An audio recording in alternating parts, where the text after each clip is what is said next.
They Said, We Said. This is John bringing you my Preacher review. This one is for episode 4, Viktor. So Viktor starts out with Tulip back in the laundromat being confronted by a main henchman that looks like a cherubless Robert Zadar from Samurai Cop.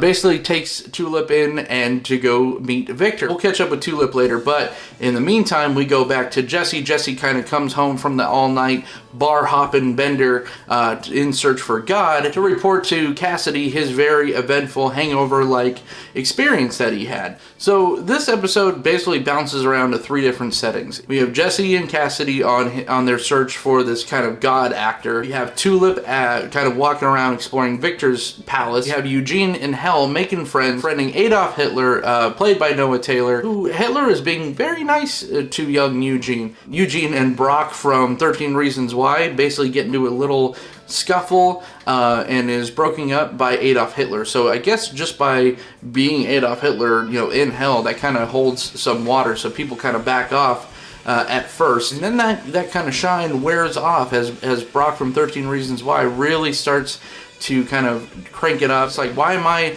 being bullied by this little German guy? I'm the bully here. So Eugene's hell, his little projection room where he has to keep reliving Stacy Lorch's, suicide, pretty much suicide, and where he gets his face from. His kind of disco ball, malfunctions, breaks down, so he goes into Hitler's room. Hitler's hell is pretty interesting. I would like to see where that went, because it just basically starts off with him sitting down with this nice young German girl. This is pre-World War II, probably pre-World War I, where it just looks like Adolf Hitler is just this kind of aspiring artist, and he's just kind of shy and timid, and then kind of everything breaks down right before the scene kind of goes anywhere. So it would have been interesting to see kind of where he goes. I mean, you could read history books, of course, to see where, if you're really so inclined to see where Adolf Hitler winds up. No spoilers there. He turns out to be a pretty crappy guy. But however, that scene just kind of seems kind of useless because it kind of starts and then just doesn't really go anywhere. So back to Viktor's palace. Tulip this is the first time you see her look nervous in the entire series. She looks like she's pretty upset. They have Viktor. He just comes out. He's this typical kind of like mob boss looking dude, just kind of bald head, bad skin. He does have this cool like secret torture chamber with this guy that takes way too much pride in his job. But he basically tells her, walk around, take whatever time you want, your sorries aren't going to save you, and, you really screwed up this time. So she kind of roams around room to room, kind of says, hi to all the old boys, all the old henchmen. No one wants anything to do with her. Even the kid, I guess Viktor's child, kind of is making these cool little bracelets, turns around, talks to Tulip, and just spits in her face.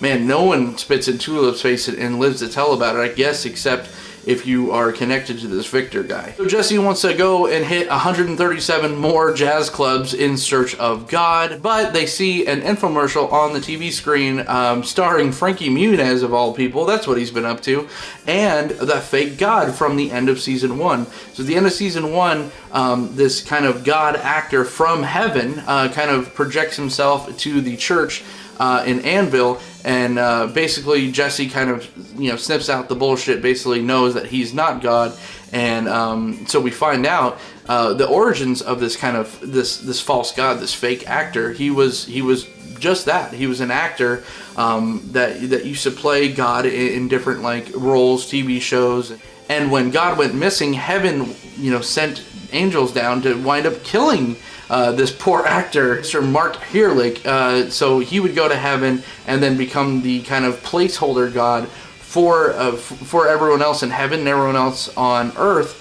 so there isn't any kind of mass hysteria. Jumping back to Eugene in hell, the maintenance man is there trying to fix Eugene's hell, so he has to go up to basically the warden, I guess, who's this older Asian lady, and she basically says, don't kick your feet up and think that you're getting some time off here. You have no reprieve. This is hell. Like, if we can't get your room and your hell running correctly, then I'm going to put you down in the pit, or the hole, as she calls it. And the hole is just a hole in the ground with people screaming. You can only imagine what's going on in there. It's somewhere you don't want to be. While she's saying this, she tells Eugene that she's been reviewing his personal hell, and that she doesn't really see that he's this bad person, and she's kind of like, why is he down here?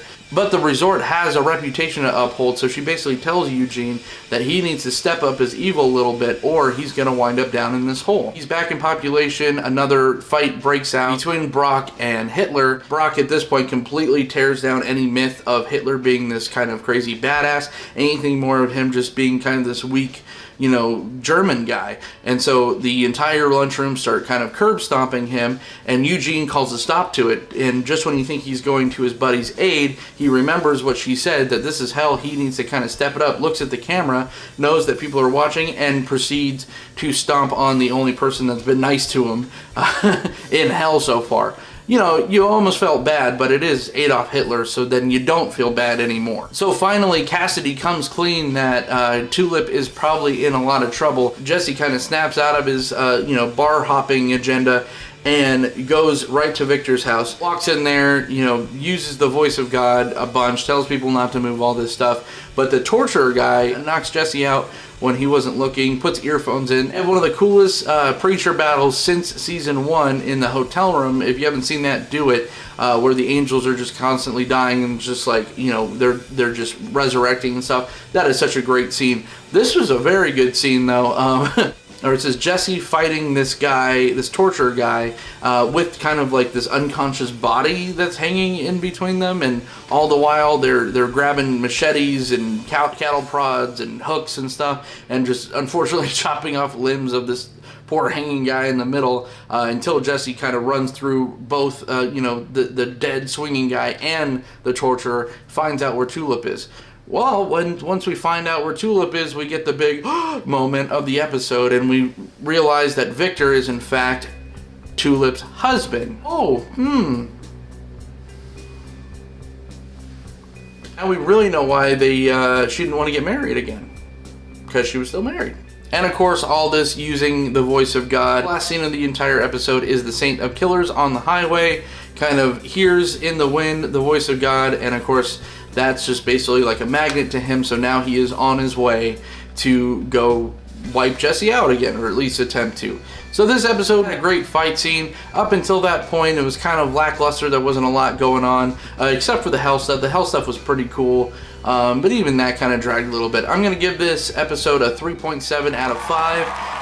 That fight scene really picked this episode up. Otherwise, it would have been pretty forgettable, but I'm still enjoying the hell out of Preacher, and I realize I'm behind an episode as well, so stay tuned for my review of the episode Dallas that's already out. That should be coming out on the channel very shortly. So, my name's John Dunning. You could find me on Twitter at OrzovDunn. You could find me on Instagram and Facebook at They Said We Said. Thanks for joining me, guys, and I'll see you next time. Are you my son? I'd be very proud of you.